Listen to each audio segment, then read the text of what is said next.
What's up, everybody? Welcome to Monday, February 4th for the Kind of Funny Games Daily Show. I'm here with none other than Megan. What's up? What's up, y'all? Megan, my old friend from IGN. We worked together forever, basically. Forever, like over a decade. Here we are on the outside of the walls now. So That's right. It's come full circle. Exactly. I'm excited to do the show. I love the shirt and the full out. It's fantastic. Okay, so this is, for those who don't know, this is Bullet Club, New Japan's wrestling faction, plus Pac-Man. It's kind of hard to see, but it's Pac-Man and wrestling combined. I love it. Yeah.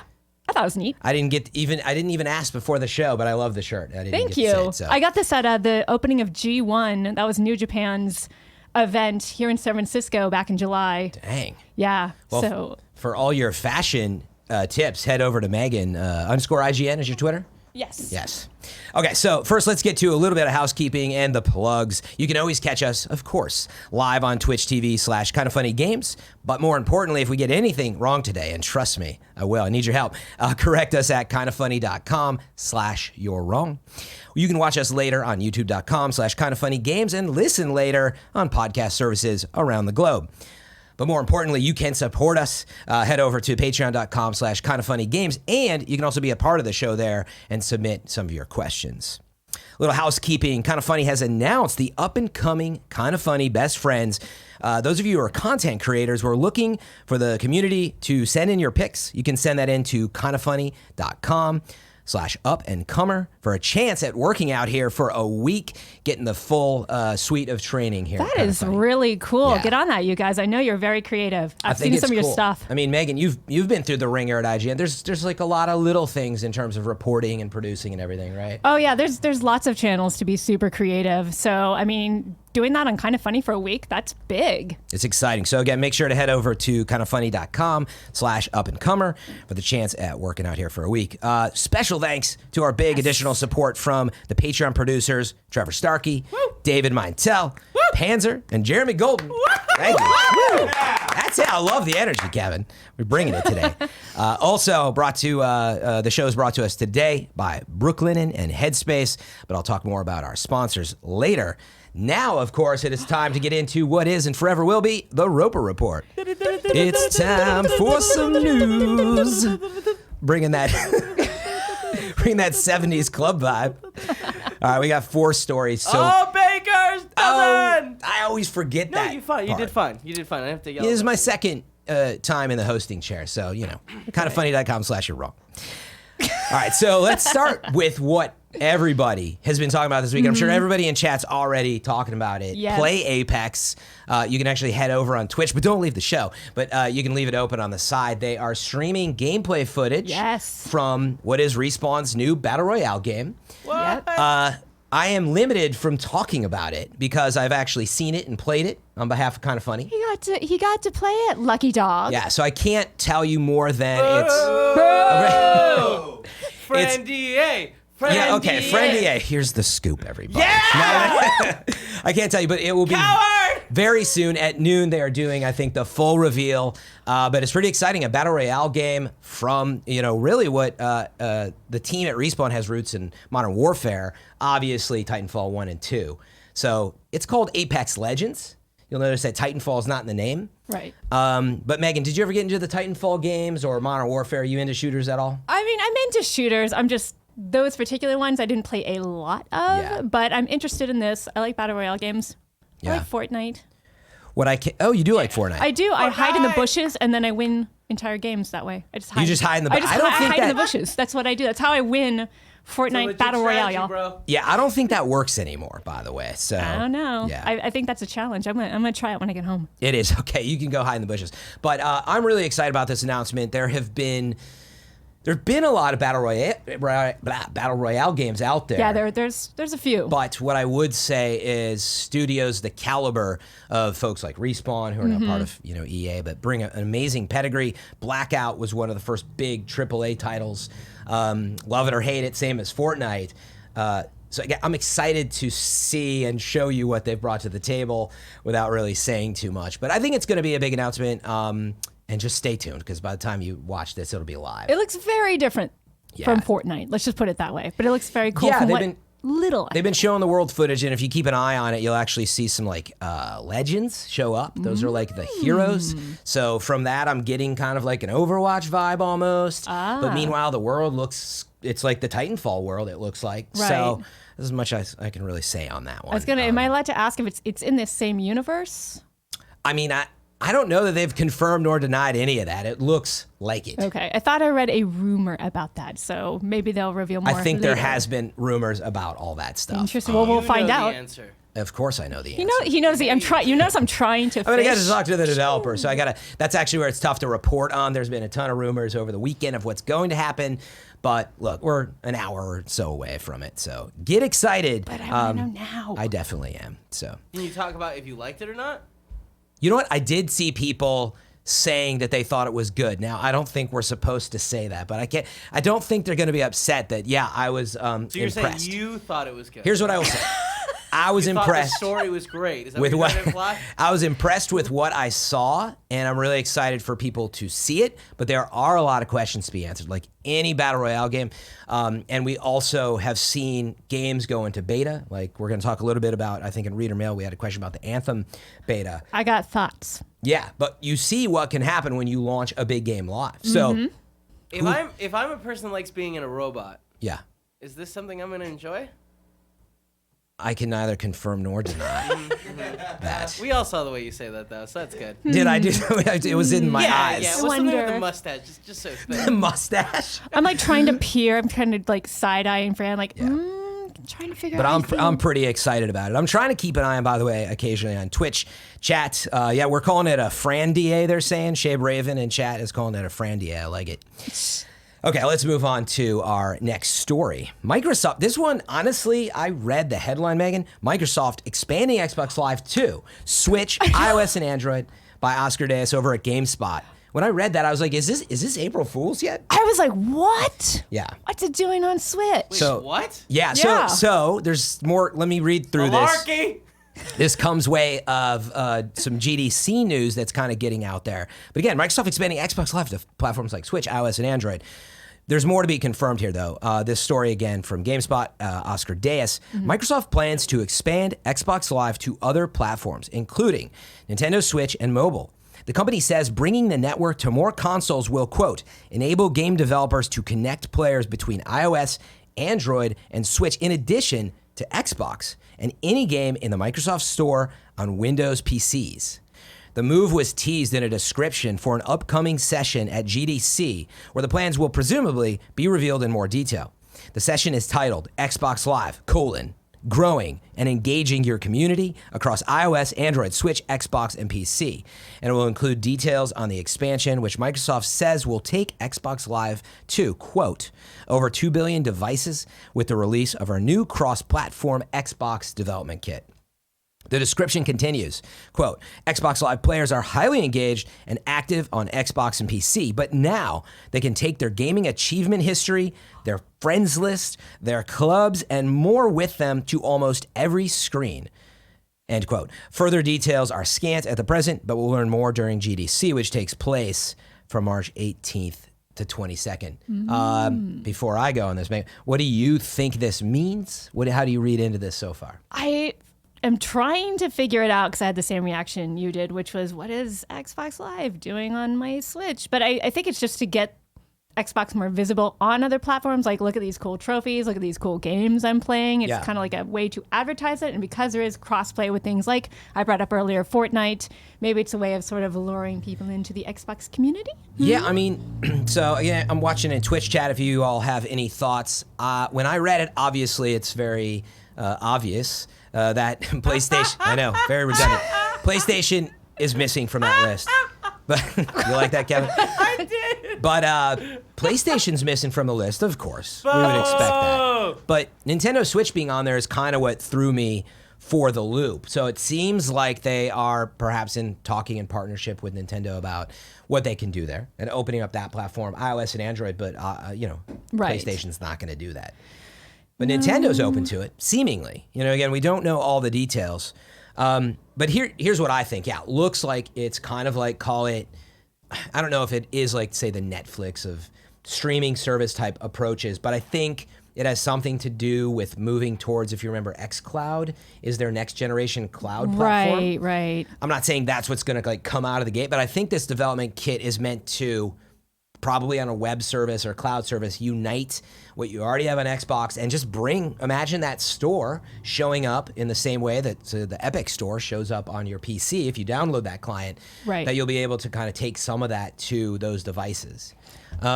I'm a little skeptical on the concept of like all the clubs and friends lists and, you know, with Nintendo Switch in particular, like it's hard for me to imagine you have your friends list up with Switch, but then you have this other app open and all these other friends stuff. So I don't know how it's going to work. But yeah, I'm not sure what that is. What's I think the it's a point? good. I don't get it. Why do we want this? Calm down, Kevin. We'll I can find play out. Sea of Thieves on Nintendo Switch. Right, yeah, that, but like that's not what they're saying right now, right? Not necessarily. I mean, Right, it looks. it's like I feel like you're jumping a couple steps there. I am. It's the service, by the way. Yeah. So it's definitely, you know, I think It's the setup. I get that. Yeah. So in chat, obviously what I was thinking, not the Alessandro at work says, give me Ori on Switch. So that's where I'm definitely confused and don't know how to read into this yet. I don't know if it really means that Xbox is bringing some of their exclusive games to these platforms so much as the services of this back end and allowing you to do some of this stuff, you know, your friends list, your achievements and stuff. Right. Like I think it's a step in the right direction, though. I mean, going towards the future, I think there's going to be a lot more cross-play across platforms. If Sony will get on board just a little bit more. Yeah, I mean, just they all a little met. bit more. They met on stage at the awards last year. Cool moment. The Game Awards. It was a cool moment. The little like handshake that I think we'll look back on someday and be like, all right, it hopefully has all transpired, you know, 5-7 years from now or whatever it's Let's going hope. to take. I know. I'm not optimistic that we're going to turn our heads and it'll be like cross-platform by, you know, next year. I don't know. Hope springs eternal, at least for me. What do you guys think? Let us know in the chat. Exactly. I'm looking at it right now. I'm looking at the chat. Oh, good. You have it up too. Yeah, I like including Twitch chat as much. Oh, thank you, Ant-Man. He's saying that he likes my shirt. This is like I said, the Bullet Club Pac-Man shirt. I don't know if you guys can see the back. Wait, we're getting a full shirt tour. I love this. Yes. It's fantastic. It's got, like, the Megan. whole It's nice. Pac-Man theme. There you go. Let's move on to our next story. I found this one pretty interesting because I know Michael Condrey a little bit over the many years. This is a man who's been at Activision with Call of Duty, and then he was at Visceral with Dead Space and moved on to Sledgehammer with more Call of Duty. Michael Condrey is going to head up a 2K studio. The story comes way of Dean Takahashi. You might remember last year as well that Glenn Schofield had departed Sledgehammer, but he's part of Activision, and it's separate, but those two, Michael Condrey and Glenn, were the heads of, you know, Sledgehammer, which had done the Advanced Warfare for Call of Duty. So Michael brings a ton of experience, and here's what the story says. Michael Condrey, a veteran of games like Call of Duty and Dead Space, is starting a new studio for Take-Two Interactive's 2K division in Silicon Valley. That's why I wanted to give some context here. He will build an outpost that will work on an unannounced project. Nabbing Condrey, who left Sledgehammer and the Activision family last year, is a coup for 2K because very few people have built a 300-person game studio to make AAA games that have gone on to sell $1 billion in revenue for years, such as Call of Duty games have done. Quote, there's a quote coming in from Condrey. He said, "Great games come from the passion of a team by the pursuit of quality and the empowerment of an independent studio model." Continuing on, Condrey said, 2K studios have creative and technical autonomy backed by a world-class infrastructure of support, and that offers the perfect recipe to build a new studio and craft experiences that will lead the next generation of gaming for fans everywhere. So before I continue on in this, you know, I think we're seeing some similar vibes to Respawn became part of EA, right? They left Infinity Ward, some of those people. It's a little different, but probably going to bring some of the people that he knows very well to this new studio. Maybe he'll poach people from Sledgehammer. I don't know. Oh my gosh, that'd be amazing. This is going to be exciting. What do you think it is? What do you think their new project's going to be? Oh, I would have no idea. I think it'll be original IP for starters. Okay. I think that, you know, I'm reading a little bit into this technical autonomy. Michael Condrey probably said, look, if I'm going to start a studio, I want to do something new and original. Maybe going back to those vibes of they got to do Dead Space. And I know that was just a big achievement for them in that studio. They got to bring this new survival horror IP to the world, which, you know, I think we now love and would love to see again someday. So we're not going to see that from them. but technically anything in the 2K stable they can do. So I didn't go through the list of what that could be. Maybe you have some ideas in chat, but let me check chat. someone like Michael has a ton of experience. Again, he was at Sledgehammer. He's worked with Activision forever. This is someone who knows how to find the right talent. So as long as they're willing to continue to pay for the talent and bring them over, I think it could be pretty exciting. I mean, they'll be working seemingly next door to Sledgehammer, which is an interesting concept. I mean, they'll be in the Silicon Valley area. I don't know where they're going to be. I thought you meant like across the street, just glaring at each other, like. Yeah, no, I don't think it's going to be like a standoff So from awkward. office. It'll be like a Kentucky Feud, basically. What is it? The McCoys and the real McCoys and oh shoot. Man, I should know this. I should too. I lived something in Sam Hill is going on around here. That's all I can remember right now. What in Sam Hill? What in Sam Hill? But anyway, so pretty exciting story. Let's continue on with a few more details that came from Dean. Condrey was the co-founder of Sledgehammer Games, which, again, as we talked about, made Advanced Warfare in 2014, also made Call of Duty World War II in 2017. He co-founded Sledgehammer in 2009. I mean, you can believe it's been almost 10 years here with Glenn Schofield to create the third major studio in Activision's fold of Call of Duty studios. You know, the other ones, of course, are Treyarch and Infinity Ward. And the company immediately went to work on Call of Duty Modern Warfare 3 before it began its 3-year cycle of working on the Call of Duty games alongside Treyarch and Infinity Ward. So this quote comes from 2K. This is David Ismailer, who's the president of 2K. And David said, at 2K, we offer our collective audience a variety of engaging and captivating entertainment experiences. We continually seek opportunities to empower and invest in the right people and the right ideas. Continuing on, he said, Michael's unparalleled creative, production, and leadership accolades are well documented and deserved. We are greatly inspired not only by his passion, but the potential for his new studio to complement our existing portfolio and development expertise. We welcome Michael to the 2K family and look forward to seeing our new Silicon Valley studio flourish in the months to come. And regarding 2K, Condrey had said, David and the dedicated people at 2K and Take-Two have an extensive history of rich and established brands, as well as a long tenure of executive leadership committed to supporting the ambitions of their independent studio teams. Today's announcement represents a rare and special opportunity for developers to help build and shape a new Silicon Valley studio from the ground up. I couldn't be more excited and thankful to embark on this next step in my career. 2K's new, this is no longer a quote, 2K's new Silicon Valley studio, with an official name to be announced, will join the stable of wholly owned development teams, including Visual Concepts, Firaxis Games, Hangar 13, and Cat Daddy Games. Take-Two, the parent company, also owns Rockstar, the creator of Red Dead 2 and GTA 5. Never heard of those. Yeah, what's a Red Dead? I don't know. Exactly. So, again, I sort of reflect on this, and I think it would be a new IP more than anything. I think that if 2K is going to go through all of this trouble, that they need their own new, for lack of a better way to put it, Red Dead or Dead Space or whatever it's going to be. Something big. Yeah. I mean, do you have any theories? You asked me before. I mean, I wouldn't know where to start with. I would start with this. Do you think it's going to be a shooter because of experience? But again, remember that he's developed Dead Space. Dead Space, and he was at Activision forever. He knows a lot of different games. Yeah, he does. I strongly suspect it will be action-based, possibly a shooter. I'm just trying to think what other genre. I bet you it'll be partly cross-genre, something kind of slightly experimental, something outside of the box. Yeah? Ooh, outside the box predictions. I'm gonna make an outside the box You should write press prediction. releases. I like this. Today 2K announced a slightly outside the box, action-oriented, experimental RPG from the creators. I'm making that part up. Yeah. If you're just tuning in. That was really good though. It's not bad. That was We good. should write press releases We together. should. That should be something we do on the Fool side. everyone. But no, I actually don't think it needs to be on that nose of he did a lot of shooters and therefore it's going to be a shooter. I actually think it really depends on the team that they put together. But I think he's clearly got a vision already. He's gonna do a JRPG.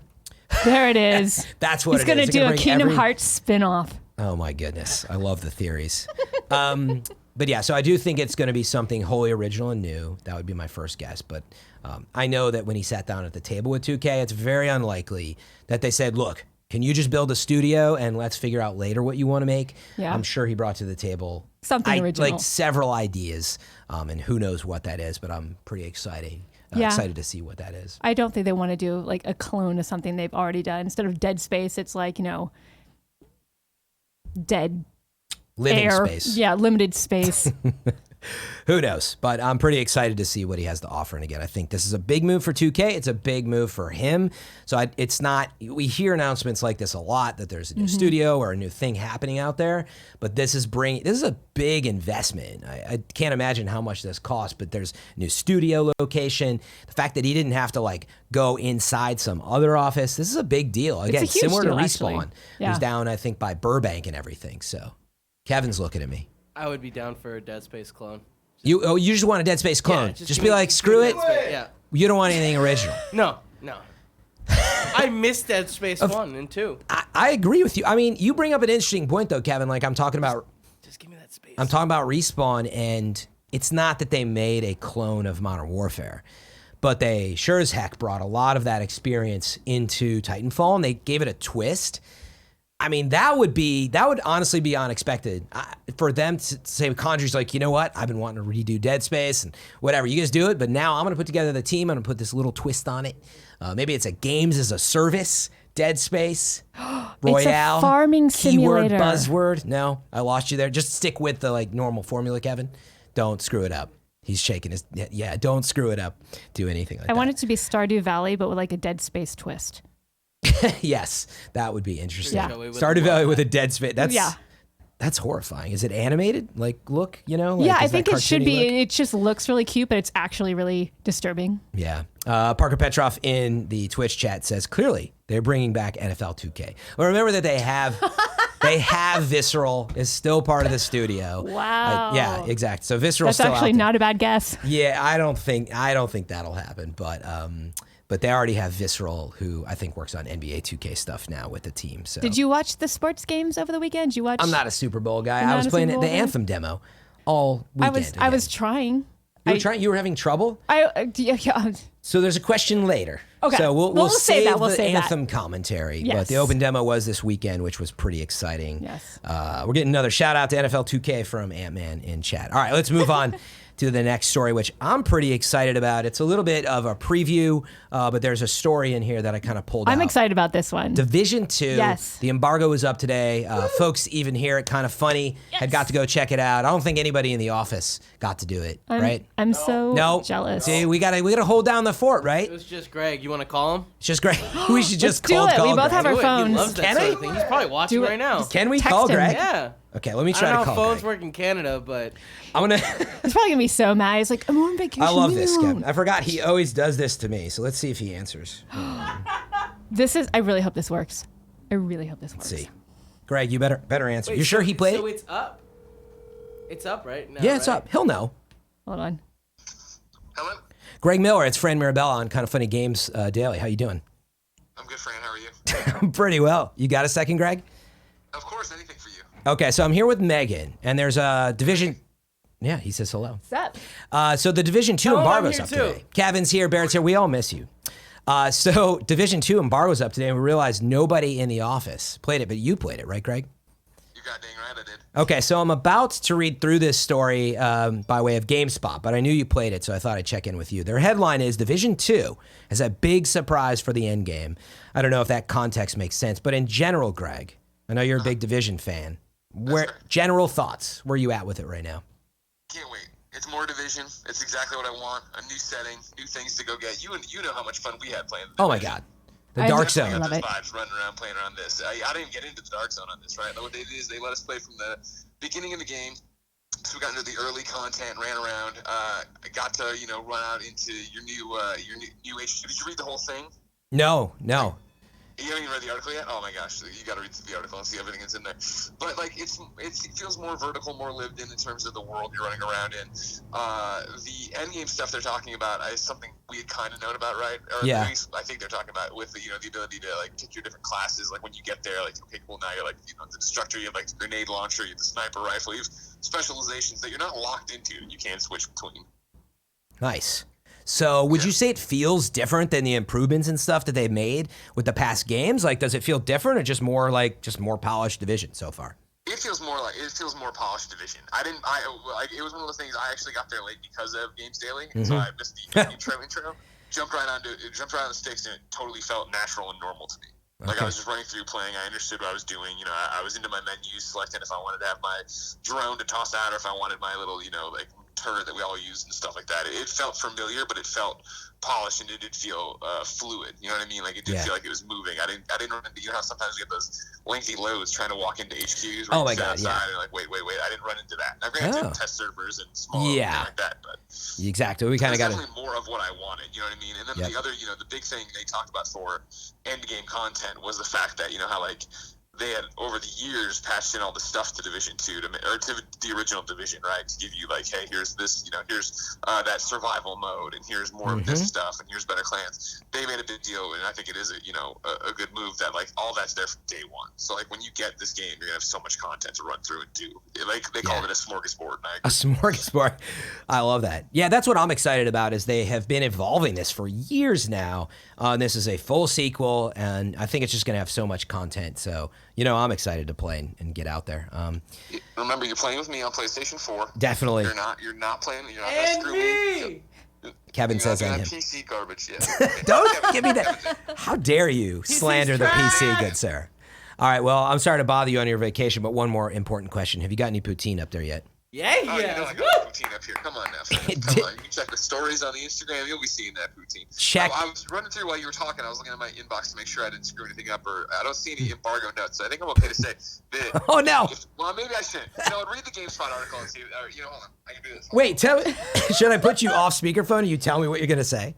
No, well, I mean, I can. We can just. I mean, it's our show, right? So you just hold on 1 second. Greg's checking embargoes. Is this something in the Division 2 that you're wondering if you can talk about? Yes, exactly. And it turns out, no, on August 3rd, on August 3rd, someone confirmed the base of operations is the White House. It was so cool to run through the White House. Oh, so that's confirmed. Yeah, that's going to be your base operations where you build out like all your stuff, and you come back and you invest in the different parts of it to build it back up and stuff. It's awesome.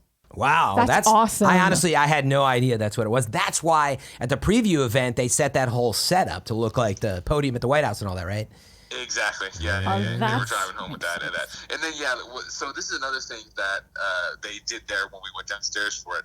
The Endgame stuff, right? So we already talked about there being, your class specification. That's cool. Yeah. We talked about everything being there from day one. That's cool. The other big surprise that I think this GameSpot article is referencing, but I haven't read yet, is the fact of once you get to the Endgame, they introduce a whole new class of bad guys. So like there's another faction comes in that's like the elite fighting force that has all this technology, like all these crazy drones and crazy robots and stuff like that. And not only is it now give you endgame missions, it also affects the open world. So suddenly they're out there in the open world to screw with you, so you can't just run around and be like bored by everybody. Really? Wow. Wait, so do you have one more second then if I just read this quote alongside you? Sure. So they say one of the biggest things for Division 2 is the importance of the endgame and our focus on it, said the creative director Julian Garrity. Continuing. Friend of mine. Nice. So continuing. When I say big, I mean he's actually really small. Like I can pick him up real easy, but I but like you like Julian. That's good. So Julian went on and continued to say, we launched Division 1 with very little in terms of endgame content. It was a great campaign. You reached level 30. The endgame started, but it was lacking in activities. We were trying to operate this live game, yet we saw things that weren't working out for the long term. That is why a very tough decision was made before patch 1.4, which was to stop the development on all planned features in the DLC to be able to focus on the technological debt and on the improvements to get the game to where we wanted it to be. That all fed into how we've set up Division 2 production-wise and creatively. So, I mean, it sounds like they sort of rebuilt some of the tech for the endgame. Did you get to see much of that yet? Not really. Like what I said, because I had to run off to do something else afterwards because we're so busy. But it was that, from what I saw, it's what I already knew from the division, just running better, looking better. Okay, and just so I have it right again, you said when you get to the end game, there's actually like new enemies. Right. Okay, Megan, did you have something that you were gonna say? No, I'm just really happy to hear this. She's shocked. You should see her face, Greg. Yeah, all right, I'm man. excited. I don't want to spoil your vacation because you deserve the time off, buddy. Have a good one and enjoy some poutine for me. All right. I will. Bye, Greg. Bye, Greg. That was very nice, Greg. Good call, Kevin. Glad we got him on the phone. So, yeah, I'm very excited about Division 2. It was one of my top 5 most anticipated games. We talked about it on the Gamescast a while back. Megan, have you been much of a Division player? I'm a big Division player, actually. I think it surprises people. So that's why I was making all these shocked faces. It's like, what? New enemies? Waiting on the White House? It was like Winona Ryder at the, was it the Emmys? Well, remember when she was like making all the, that's what you looked like right there. But so, I mean, you don't know much about what's to come, right? But based on what you've seen. Just what I just heard, I'm very excited. Yeah, I mean, what was the biggest? Did you have any sticking points with where the division has been lately, or things that you were looking for to improve more than anything? No, I'm kind of with Greg. I just a more polished division is all right by me. Mm-hmm. Big endgame content. That's something to look forward to. As many people know, I play so much Destiny. I've just got into Anthem. The endgame is so important in terms of the community that I believe really sustains the franchise. It's not that you can't sell to the masses. I think that's what happens with these games. You get people that come in, they play for 50, 60 hours, and they're reasonably happy. But there's this ravenous community that needs the grind. Right. And the way that you do that, that's the people that talk it up and the friends of the friends of the friends that go on to talk to each other about, you've got to play this, So when Division 1 launched, it was lacking in that content. There was a bunch of bullet sponges. There wasn't a lot to do. So like Greg brings up, wait, there's different enemies that appear end game. Super smart move on that front. But just like the weapon variety and like modding and crafting stuff, I think that's going to be, super important to see where it's gone. Right. It was very RPG in the best way possible. RPG? That's not a word. Yeah. But it had all those stats and mods and all sorts of skill trees and stuff like that you could It's got so much into. in it. But the fact that they really understand the end game and are focused on that, they weren't shy about talking about it. I think it's important to get that news out. So I'm pretty excited about this. So yeah, that's most of the news for today so far, unless anything else comes up. Megan, I forgot to cue you up for this next part, so if you can scroll down to the big underline of the game releases, you got that in front of you? Yes, out today. So you're going to read that whole line, and I know you've done voice work, so you're going to nail this. All right. Am I starting with the official list? Or yes. Okay, so it is time for, Megan, give it to us. The official list of upcoming software across each and every platform as listed by the Kinda Funny Games Daily Show hosts each and every weekday. Out today, Etrian Odyssey 3DS. Fran, there's supposed to be music that you do. Oh, I forgot what I did last week. Just make any sort of musical sound. I have to? Yes. Fine, let's try it again, Megan. Okay. Do you want me to? Yeah, it's fine. Do you want to start? All right, from Megan, the top? it's that time of the show where we talk about what's coming up. Lay it on us. The official list of upcoming software across each and every platform as listed by the Kinda Funny Games Daily hosts each and every weekday. Out today. Does the music come at the end or while she's talking normally? I don't know. I Doesn't kind of matter. like that porn intro though. Yeah, it was kinda a little good. corny. She reads that thing. Yeah. Then you do the music. Then you start reading the names. Oh, I know, but we talked. I wanted her to read the game. I know. No. So that's Why don't that's you okay. why there's Why don't you just keep doing the music while I read it? I and can't. it gives the sexy. It's the sexy too sexy. spin But to Etrian Odyssey because that's a sexy game. That's right. But there's only a few on the list that I saw today, so lay it on us, baby. All right. So first off, we do have Etrian Odyssey for the 3DS, and then we have the Path of Modus for Nintendo Switch. The Book of Unwritten Tales 2, also for Nintendo Switch, and Pro Fishing Simulator for PS4 and Xbox One. That's pretty sexy. Yeah, I guess. Not a lot of big releases coming out today, but if I missed anything, be sure to head over to kindoffunny.com/you'rewrong. We'll make sure to pick those up. And I am reading chat. I've seen the show, I've done the show before, but there's all these segues, and you know how we do it here. We do it live. It is. There's two musical segues. There's a couple, yeah. There's obviously the Roper Report and this one. Yeah, so it's two. I know. Did I say there was one? Well, you said there's all these. That's two. The two. But there's segues to the ads. I'm saying it's not hard to nail two. Kevin, you're not helping me out here, bud. You're supposed to be on my side. Oh, yeah. It's you're real tough. Supposed to be on my side. All right, we are going to get to reader mail in a little bit. I think we have some commentary on some really good questions. Yes. But first, Yes. a word from our sponsors. So let's get into that. Our first sponsor is Brooklinen. You spend 1/3 of your life in sheets. It's about time for a bedding upgrade. Greg loves his Brooklinen sheets. He talks about them on this show all the time, and you see them in all his Porty Instagram photos. Brooklinen sheets was named the winner of the best online bedding category by Good Housekeeping. Founded in early 2014 by husband and wife Vicky and Rich Fulop, their mission was to make 5-star quality hotel sheets more affordable and easy to order. Luxury sheets with the luxury markup. Most bedding is marked up as much as 300%. Wow. Brooklinen is the fastest growing bedding brand in the world. Over 30,000 5-star reviews. Sheets don't just feel great, but they look great too. Mix and match over 20 colors and patterns. Greg's Brooklinen sheets are the best, most comfortable sheets that he's ever slept on. This was written as I in Greg's words, so bear with me. I know that Greg loves his sheets. And he says, now it's time for you to upgrade. Brooklinen.com is giving an exclusive offer just for his listeners. Get $20 off and free shipping when you use the promo code GAMES at Brooklinen.com. Again, head over to Brooklinen.com and just use the promo code GAMES. Brooklinen is so confident in their product that all their sheets, comforters, and towels come with a lifetime warranty.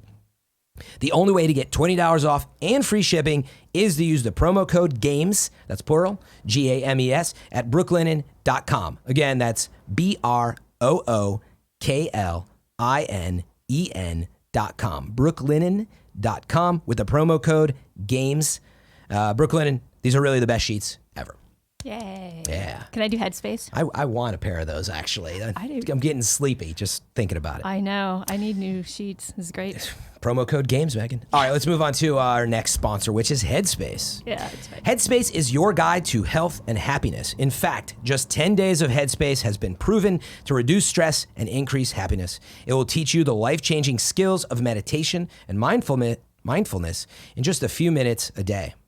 3 weeks of Headspace reduced aggression, reactivity to negative feedback by 57%. 10 days of Headspace usage increased happiness by 5%. Headspace has hundreds of meditation sessions on everything from stress to sleep. There are SOS exercises for meltdown moments and mini meditations for busy days. You will be guided every step of the way by Headspace co-founder Andy Puddicombe, who spent 10 years training as a monk. Guided exercises to help you add a touch of mindfulness to daily activities like cooking, commuting, eating, and more. Starting your journey towards a healthier, happier life by subscribing to Headspace. Sign up now at headspace.com/games to get a free month's trial. Sign up online at headspace.com/games for a free month trial and start meditating today. I know a lot of people who are into the mindfulness scene. I know some people who are just huge proponents in the Twitch community and so on, and they talk about life-changing sort of experiences when you really concentrate and take part in this. Yeah. So I definitely think it's worth checking out. If you have stress in your life, you want to find different forms of happiness, it's worth a shot. But I know a lot of people who it's changed their life to get into this idea of being mindful, getting inside your headspace and taking a moment to be like, wait, how do I feel right now? Yeah, I like that there's like a whole SOS exercise for meltdown moments and mini meditations for your super busy days. It sort of covers everything that you need in this very hectic go world. So that's right. So check be out Headspace. sure to check it out, and thank you very much to our sponsors. So, okay, let's move on and get into some reader mail.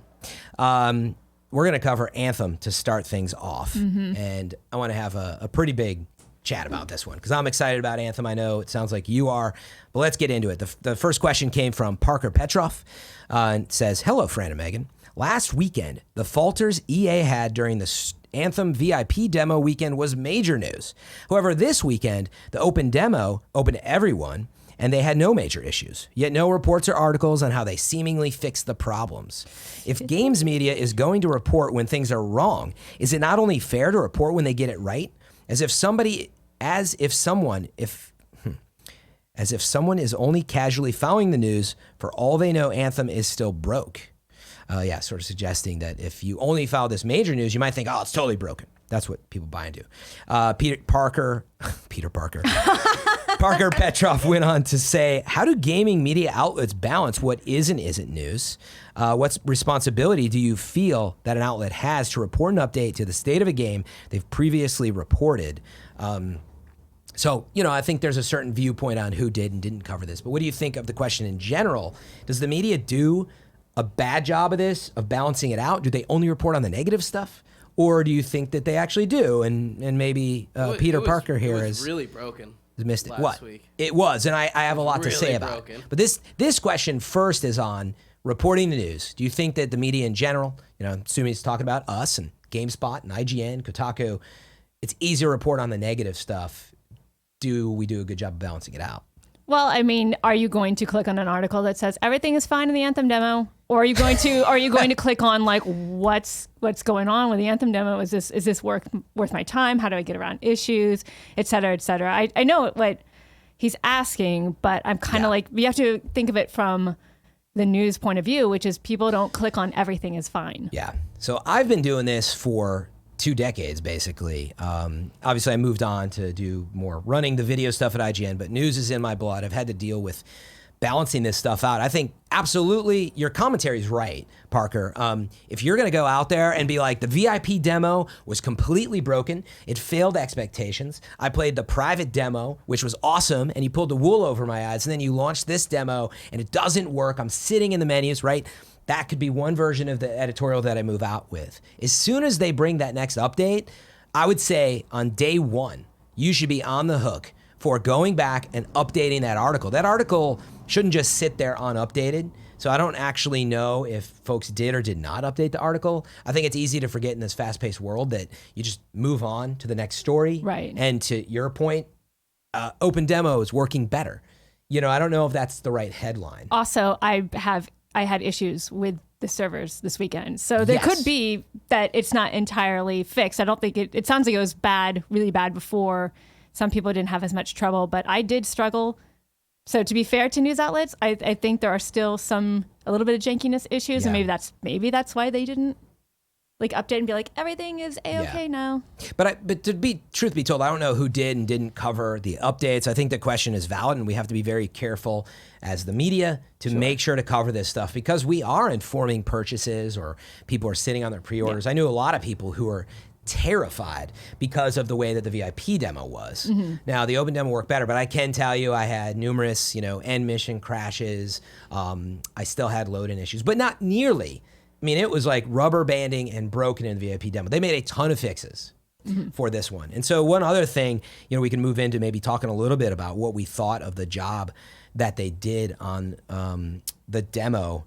But they fixed a lot. And what I'm reminding people is that, look, they actually can't spend a lot of time on the open demo. Reading chat, I think they brought up some really good points as well, that why didn't they call it a beta? Didn't help the situation. Yeah. I don't think it would have mattered that much. I think it would help you justify that it's not a VIP demo. I think that was a mistake to call it that when it wasn't ready. Right. So definitely on EA's part, they made some mistakes there. But what I can say is I played, I probably played 40 hours of both demos. Wow. I've already burned through a ton. The open demo was markedly better. They actually did an event yesterday. I don't know if you saw this. They did a live in-world event. They launched a stormy skies, and launched some new characters into the free play world. So it wasn't like Fortnite, as I understand it, where they live a storm shows up. Right. But I think that's what they're leaning towards. They're leaning towards that. And they said that this was just a little bit of what's to come. So I don't want to get too far off track on that, but they've made a lot of improvements. It is looking a lot better.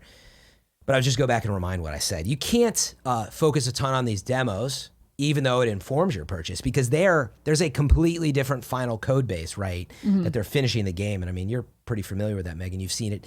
IGN, we've been covering sometimes the final code while the demo's out there. Right. And we can't tell you. You can't say anything. Yeah. So the problem with this game is it's online. So even if you could, there's nowhere to play this online in a open, environment where you can say, trust me, all this stuff is fixed, because we have to get there. I also read recently, and it was pretty interesting. that I think the VIP launch starts on February 15th if you're an Origin Access Premier member. Yeah. So you'll be able to play early if you were part of the subscription service. Right. Not if you pre-ordered it, by the way. So to really play early, you have to be a part of that. But day one patch doesn't come until the full Day launch. one, yeah. On day one. So you're not really going to get, who knows, some of those fixes. So I'm a little worried about, are we going to go out with the Premier members experiencing something that maybe isn't quite in the shape that it's going to be like a week later. And so. Right. That's true. I did like your note about it's up to journalists and people reporting the news that you do have to do a little update at the start of these articles. It doesn't take a lot of time. And it is fair. I didn't have huge problems with the Anthem demo, but there were, like, I was in the Tyrant Mine, I think it's called. Yes. And I kept having those end mission crashes. And This weekend? Yeah. Yes. So it's very common to get kicked out of the experience.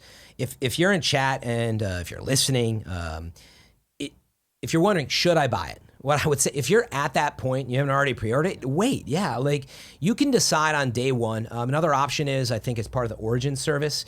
They do have the option to do a $15 for, I forget how long it is. Maybe it's a month. It's a month. So you can actually get the game and the service. I think you get all their games for that $15 entry fee. And then you can actually play the game and decide. Yeah. So, and I think you get a discount later if you decide that you want it. It could be a way to approach it on day one if you're not sure. Otherwise, wait.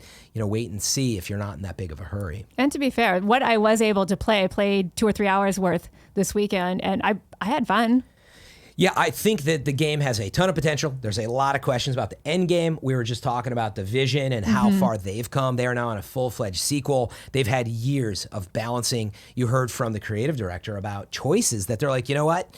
We got to pull back on the DLC. We got to pull back on this because we got to focus on the future. And they saw that, and I think they did a good job of tackling it. I guarantee you that Anthem is going to go through that. I do think that they learned a lot from the mistakes of others. Years now of Destiny and Division and right. They've learned a lot, and I know that they take the Endgame seriously. I've actually seen a little bit of the Endgame, but. Well, this is developed by BioWare too, right? Yeah. So it should have a very EA. rich and rewarding story. That's kind of the hook for me, is that, all right, but the story is what I'm really super curious about. Yeah, and that's exactly another way to look at it. I think there's going to be some people that they do just kind of want to plow through the story. Who knows if it's 50 hours or I'm making it up.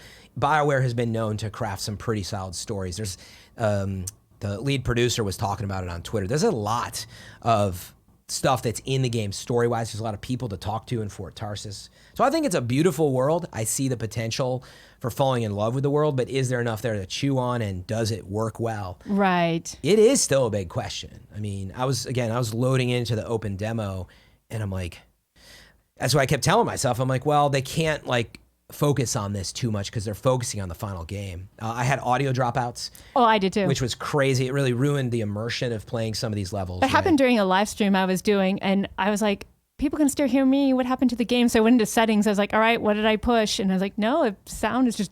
It's just gone. Yeah, I had full dropout, exactly, where you have to restart the clock. So there's some really big bugs that, I think they've talked about that they're fixing, but it is a bit of a wait and see. So look, some of the news is good, is that there is that full launch for Premier members. And if you're not part of that, you already have a full week of some people getting in there, playing it as a limited base, even if it doesn't have day one patch. But I think they're going to do a lot with that and see how much they slip into that final day one patch. And I honestly am hoping it's good. I've got no attachment, to whether the game succeeds or not, but I love the sci-fi fantasy world, and the feeling flying around in that game is just incredible. Yes, I do love me some javelin jetpacking. Oh yeah, bar none. I just have never played. I don't even know how to refer to it. It is more of an ability-based flying action RPG. It is not as much of a shooter. Of course, you shoot a ton. I play both mouse and keyboard games, and I play on console. And I can tell you that I really recommend to people, do not play mouse and keyboard. If you really need to aim that precisely, cool, I get it. But it's not a PvP shooter. It's not coming with PvP as far as we know. And just feeling it, I really encourage you to try that out. If you didn't try in the open demo, you actually missed out on just feeling how it feels to boost off, right? Yeah. I think it's the best part of the game. I do too. I think that's the selling point, is you're basically just running around in a mech, and it's got jetpacks. Yep. And you got all sorts of cool skills and abilities. So I'm reading in chat, the Snowman in Twitch chat says the flying does not feel good, you're lying. Slash, you're wrong. Each to their own. Kevin, did you get a chance to check out Anthem? Yeah, I actually played it in the VIP thing. I didn't get a chance to play it this weekend because I was sick at home. Yeah. But yeah, the flying felt really good. I had a lot of issues with the rubber banding. Like it just Now, made was it that almost VIP or even yeah, with... no, I'm saying Yes. it was VIP. Yeah, they fixed all of that. That's what I heard, but Yeah. didn't get You a were chance sick. to play it. But yeah, the flying felt really, really cool. Yeah, honestly, it really does. And I'm not going to say, like, you don't have to enjoy the flying, by the way. I'm not going to call you out. And if you didn't like it, I that's will fine. call you out. What's wrong with you? But what I would say is with all the little bugs, and if you did try on mouse and keyboard, I would say I think the flying does not feel good at all on mouse and keyboard. They know that. They're actually working on these day one patches trying to fix it up. It's like you weren't supposed to play that way. Yeah, it's like it's not ready yet. You know, it's definitely tuned for consoles, and I think the flying really feels amazing in that sense. Somebody else, Foxy in chat, had been talking. Foxy Steve says you can't lone wolf this game at all, can you?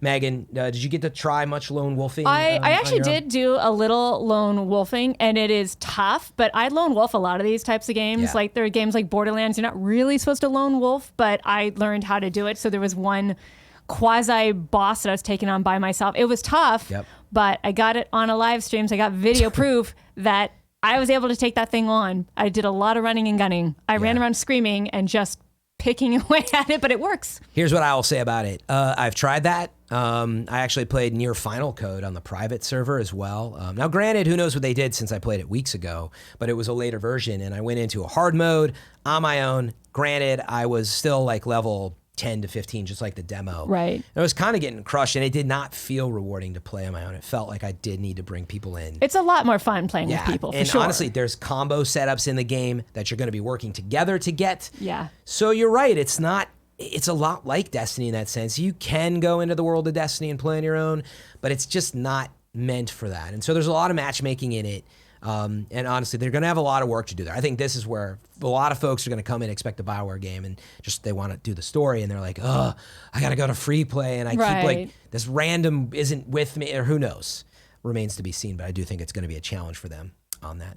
I don't know. As somebody who doesn't normally like randos, I had no problems this weekend. It was fine. I had a cool team. I'm sorry we got bounced out of one of the missions, like on the final fight. And it was like, I wanted those experience points. I wanted my rewards. Yeah, but I'm excited about it. It was my most anticipated game of 2019, and it still is, to be quite honest. So, I'm still looking forward to it. but there's a lot of questions to be answered. So let's go back to this Respawn stuff. Malcontent Ronin wrote in and said, as much as I want to talk about, we're not talking about Respawn. As much as Malcontent Ronin wants to talk about this new game, Apex Legends from Respawn, the more exciting news was what we touched on, Microsoft bringing Xbox in some form to mobile and apparently Switch. Breaking down the barriers between consoles is the last step in finally progressing the console market. To be perfectly frank, there is little point in investing billions into a platform just to lock it behind an expensive box. So I have to ask, can you imagine a world where an Xbox game, still exclusive to and sold through the Xbox Store, is accessible from a non-Microsoft device? It's the same way iTunes can be on Windows or the Epic Store can take on Steam. You are meant to have multiple storefronts on any device. I would admittedly love nothing more for consoles to finally admit they have been PCs all along. Malcontent Ronin. I didn't read that part until right then. Megan, what do you think of this concept that, like, is that the way it should be, is what they're saying? I mean, I don't know. On the one hand, again, that accessibility, that convenience is a good thing. I do think that's a step towards the future. On the other hand, why would I want to launch the Xbox Live Store from my Switch? I don't get it. Well, but I mean, I actually think the point is valid. We're caught in this world of exclusivity. You run into it even on technically other ways on your phones, like you have Siri or you have Google. What is the talk service on that one? I forget. Hey, Google, Alexa? Then you've got Alexa's. I'm on iOS, but you know what I'm saying? Like you do have exclusive services like iTunes and the App Store. Right. There's exclusivity because they're trying to sell the hardware. Right. Unfortunately, I would say that's just a world you're going to live in. That's why I'm a little confused at the Microsoft announcement. I don't think it's getting to the point that like they just bought all these studios, Ninja Theory as an example, who are bringing these exclusive games to Xbox services. They need to sell stuff. sure, they're going to get a share of revenue and stuff like that. But like, I don't think we're going to just come to some world where it's like, yeah, you can play Sea of Thieves on any platform you want because it just works. I mean, Nintendo's going to take a share of what Microsoft sells on its platform. That's probably, true. right? So why would it? why wouldn't it, or why would it? No, why would it? Like, why couldn't you just buy it on the store, like on your phone, and send it to your whatever device? Yeah, I mean, I don't know if there are ways around it. But look, at the end of the day, whether you're PlayStation or Nintendo or whatever, you want to sell that hardware. You also license your platform and you take a cut of that. It's just the business model. I don't think we're completely getting away from it. But I do see a world where maybe in working together, certain games, back catalog stuff, right? Right. Like, why not go in the back catalog? Those are the ones that, like, they're not really selling that much anymore. Why not bring them to the Switch? Maybe that's what the news is, right? Maybe. Like, That's can a I go back and play possibility. Halo? Maybe that's the piece that we're missing here is its older catalog stuff. Maybe Yeah. nothing happens, you know what I mean? So we'll see. Let's check in on kindoffunny.com/you're wrong. I was told that I got to watch very carefully as sometimes people are saying there's certain news stories. Bunch of liars in here. There's a bunch. I never said that. I did. Let's see. Drewski. Oh, good catch. Drewski 2K. What a great name for this correction. Said during the 2K story, Fran, you said Visceral develops NBA 2K. It's actually Visual Concepts. Yeah, 100%. I completely was thinking about Dead Space. I think Kevin. We were got me talking so much excited. about Dead Space, so there you go. Thank you very much to How dare you Drewski. blame me for it? God, how do you read these headlines in this format? It's tough. If you click it, it puts it up in the middle section.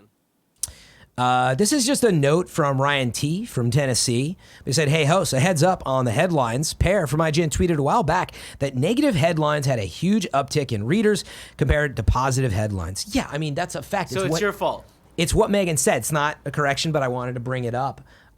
Yeah, of course. Gossip mags, and of course. Oh, yeah. Have you read internet comments? All the negative stuff. All the negatives. It's sad, but I can't wait for the YouTube comments for this show. I just bring it.